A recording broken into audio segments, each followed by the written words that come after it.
The Secret Life of Writers by Guillaume Musso, translated by Vineet, and it's published by Weidenfeld and Nicholson. Now, I love a good map at the beginning of a story.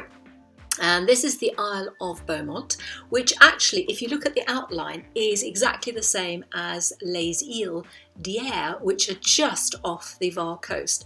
So I think he has taken inspiration from an actual island and just created his own story on this landmass. At the end of 1999, Nathan Fawles, an acclaimed author, just stopped writing and he has come to live on this particular island. He's pretty much a recluse. He lives in a kind of very boxy, modernist house overlooking the shore. And he just keeps himself to himself. He's an incredible mystery, and nobody knows what to make of what has happened to him. Why would it just stop? You know, if you have that creative personality, why would you just, not do it anymore? Something must have happened. Raphael is a young man who has written his own novel, but it's been rejected so many times. You know, he's suffering from the plight of so many authors, and he decides to get a job on the island to see out the last final months of the bookshop there. The owner is closing it down, and so he's going to work there, and it's incredibly fusty and musty and, dusty, and it's just, it doesn't have a soul and a heart anymore.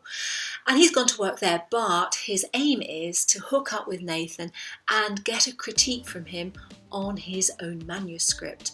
Now, whether this will work or not, we'll have to see. There is also Mathilde Monet, who is a Swiss journalist, and she is on the island also. She wants to actually get to the bottom of the mystery of Nathan's lack of writing, and she also wants to secure an interview.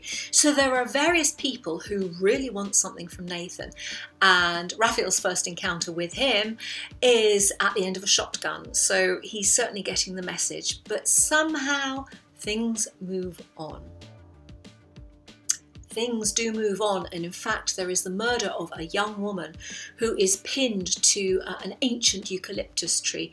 The police arrive and the whole of the island is a murder scene, so it's absolutely, cut off from the mainland, and they've all got to come to terms with being on this particular island together with no escape possible. Things, of course, link up, and I would say this is a quirky, a really French novel which I enjoyed writing. It is dark in parts, it is humorous. I mean, one of the restaurants is called Wuthering Bites. Does that work? I'm not sure, but anyway, it adds a sense of quirkiness to the whole story, which at times is actually quite dark.